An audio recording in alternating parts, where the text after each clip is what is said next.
Jangan sampai masuk kepada pintu zina, jangan dekati zina. Naudzubillah. Kadang belum tentu orang tersebut lebih bagus, akan tapi setan yang menjadikan bagus. Mungkin suaminya lebih segala-galanya, cuman gara-gara seorang perempuan tidak pernah menjaga matanya, sehingga dia akan tergoda lalu melakukan keharaman dengan laki-laki lain yang mungkin lebih rendah dari segala-galanya, akhlaknya, kegantengannya, dan segalanya. Semoga Allah menjauhkan kita dari zina. Zina itu kehinaan, hanya orang rendah yang berzina. Maka jika ada seorang hamba teruji dengan perzinaan, maka dia telah terendahkan. Susah melakukan zina kecuali bagi orang rendah. Semoga yang pernah kepleset dalam zina Allah ampuni dan Allah beri kesadaran. Sebelumnya saya kasih kisah. Ada namanya Hindun, Sayyidah Hindun. Itu adalah seorang wanita yang pernah menyuruh Wahsy membunuh Sayyidina Hamzah. Membayar Wahsy, wahai Wahsy, bunuh Hamzah, karena begitu marahnya kepada Rasulullah dan dendamnya kepada Nabi Muhammad. Akhirnya Wahsy membunuh Hamzah, dan begitu marahnya sang Hindun tersebut, sebelum masuk Islam itu dibelah dadanya Imam Sayyidina Hamzah dan digigit hatinya, sehingga digelari Hindun Akilatul Akbat, Hindun yang makan hatinya Sayyidina Hamzah. Tapi ternyata Allah yang Maha Kasih, pandangannya Hindun kepada Rasulullah berubah suatu ketika menjadi pandangan hormat, sehingga karena pandangannya sudah tidak pandangan musuhan dengan Nabi Muhammad, Allah kirim hidayah, Hindun masuk Islam. Di saat Hindun masuk Islam bersama para wanita datang ke Rasulullah. Di saat datang ke Rasulullah, Rasul ingat Hindun. Hindun, Nabi Muhammad menyapa, kau Hindun? Iya ya Rasulullah. Baik, kau datang dengan wanita semua dan kaum wanita? Iya Rasulullah, kami datang dengan kaum wanita. Baik, kalau begitu wahai kaum wanita, berbaiatlah kalian, berjanjilah kalian. Ya Rasulullah, berjanji apa ya Rasulullah? Berjanjilah kalian untuk tidak menyekutukan Allah. Kami berjanji untuk tidak menyekutukan Allah. Apalagi ya Rasulullah? Berjanjilah kalian untuk tidak mencuri. Kami berjanji untuk tidak mencuri. Apalagi ya Rasulullah? Berjanjilah kalian untuk tidak minuman keras. Kami berjanji untuk tidak minuman keras. Apalagi ya Rasulullah? Berjanjilah kalian untuk tidak berzina. Diam. Hindun mengangkat suara, ya Rasulullah, atazdil hurratu ya Rasulullah, apakah kebayang orang seperti saya melakukan zina? Kok suruh berjanji tidak berzina? Apakah kebayang? Bagi orang mulia susah melakukan zina. Wanita mulia susah melakukan zina. Baik. Akan tapi mungkin ada orang yang kepleset dalam zina. Artinya seperti itu. Jadi harus tahu kemuliaan diri. Susah melakukan zina. Enggak gampang melakukan zina.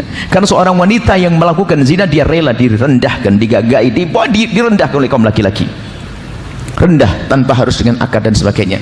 Tapi ketahuilah, Allah Maha luas dengan pengampunnya. Mungkin ada di antara yang mendengar suara ini, mungkin, dan semoga tidak ada. Mungkin ada yang pernah kepleset dalam zina. Allah Maha luas dengan pengampunannya. Sebesar apapun dosa tersebut, ketahuilah, kalau minta ampun kepada Allah dengan serius, at-taibu minadz-dzambi kaman la dzambalah. Orang bertobat dari dosa seperti orang tidak pernah punya dosa. Apalagi dosa terjadi dulu pada masa mudanya. Akan tapi urusan perzinaan, syarat tobatnya yang pertama adalah sembunyikan dari manusia. Jangan sampaikan kepada siapapun dari bangsa manusia. Manusia tidak bisa mengampuni, manusia hanya bisa mencaci dan menghinakan kita. Anda kalau ada pernah kepleset, tutup aib tersebut. Jangan ceritakan kepada siapapun. Jangan kepada calon suami, jangan kepada tutup. Ada seorang datang ke Rasulullah, ya Rasulullah, halaktu wa qad zanaitu fatahhirni. Ma'is, ya Rasulullah, aku kepleset dalam zina, sucikan aku ya Rasulullah.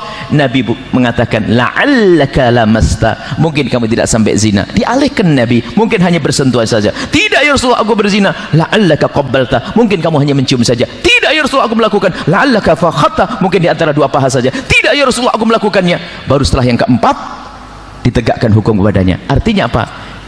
Urusan perzinaan hendaknya kita tutup, sebab aibnya zina bukan seperti yang lainnya. Orang kafir masuk Islam mu'allaf, cucu masih bisa bangga, ayahku mu'allaf, kakekku mu'allaf. Tapi kalau seorang cucu punya kakek berzina, akan nempel aib itu di jidatnya sampai kapanpun. Maka takutlah kepada zina. Ada pintu halal, kenapa harus masuk zina?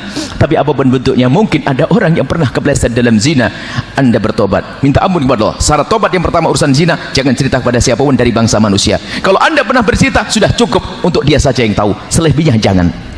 kemudian setelah itu mengadulah di tengah malam kepada Allah dengan tetesan air mata. Sebab-sebabnya menjadikan anda terjatuh zina, anda jauhkan semuanya. Kalau anda menyesal dengan sungguh-sungguh, maka ketahuilah at-taibu minadz dzambi kama dzambalah. Orang bertobat dari dosa seperti orang yang tidak pernah punya dosa.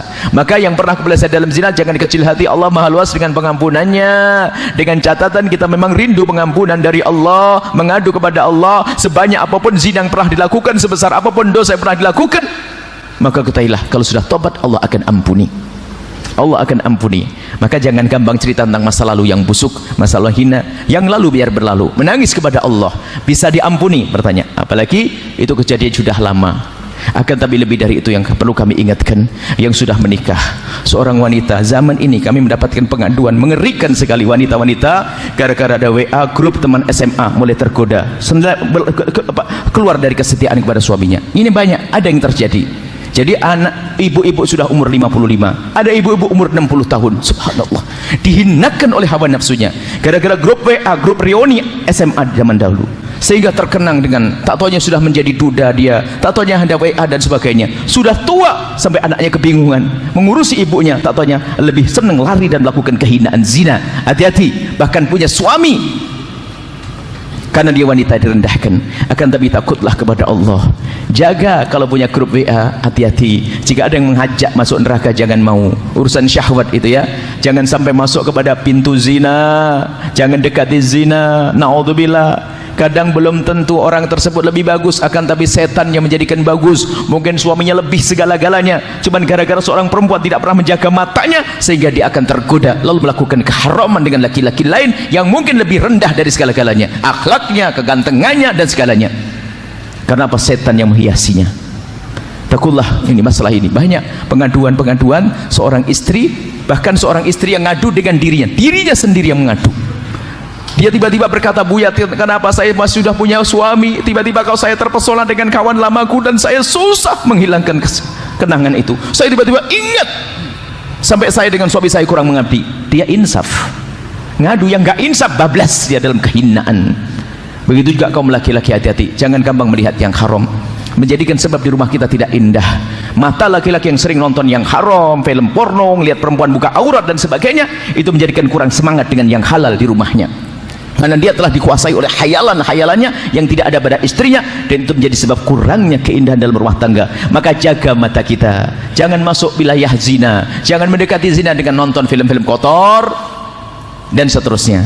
Inilah ya, insya Allah maha pengampun. Allah maha pengampun. Yang pernah kepleset dalam zina, segera ngadu kepada Allah, minta ampun, dan jangan ceritakan kepada siapapun dari bangsa manusia. Cukup antara anda dengan Allah, selesai. Bahkan tidak disunahkan kalau seandainya ada negara Islam, tidak disunahkan kita ikrar untuk dicambuk dan dirajam, nggak disunahkan. Disunahkan untuk menutup. Kenapa? Ini lebih aman. Kenapa? Dia tidak hidup sendiri. Agar apa? Agar anaknya tetap terhormat, agar keluarganya tidak tetap terhormat. Tapi kalau sudah dia dirajam, biarpun dirajam itu masuk surga, maka keluarganya akan berkata, "Oh, nenekmu ya itu, ibumu ya itu." Di zaman sekarang tidak mustahil ada orang merendahkan. Pada zaman Nabi ada. Waktu kisah Ghamidiyah itu, setelah dirajam oleh Rasulullah, mati dirajam, ada sebagian berkata, mati dalam keadaan dirajam karena zina, direndahkan. Nabi marah. Kalau seandainya ditimbang tobatnya perempuan ini dengan amalnya ahli Madinah, niscaya lebih besar beratnya tobatnya wanita ini. Artinya tidak boleh direndahkan kalau orang bertobat. Hati-hati. Kemudian setelah itu, tolong jangan sekali-kali membicarakan orang berzina, menggunjing orang berzina, dosanya besar sekali. Naudzubillah. Khawatir kita diuji oleh Allah dengan kehinaan yang serupa. Kalau anda mendengar berita perzinahan, bahkan kalau ada orang bercerita kepada anda tentang perzinahan, tutup, biar kita saja yang tahu, selesai, jangan cerita ke siapapun. Inilah cara bertobat dari zina. Semoga Allah menjauhkan kita dari zina. Ada pintu halal, ada cara nikah yang gampang. Kalau belum berani resepsi, ya yang gratisan, ya nggak pakai resepsi dulu lah, yang penting beli ayam kayak gitu sudah beres. Jangan masuk wilayah zina. Hati-hati ya, zina adalah hina dan hina. Pintu halal mudah. Kalau ada yang menikah hari ini, tak nikahkan depan Habib Jalan, langsung nikah Habib. Sekarang nikah hal kan repot. Kenapa harus masuk pintu yang haram? Haram, nikah gampang. Datang ini selesai nikah. Masalah resepsi mungkin nanti setelah punya cucu, gak apa-apa. repot nikah kok jadi halal itu penting, haram itu yang bahaya, zina adalah hina, selesai.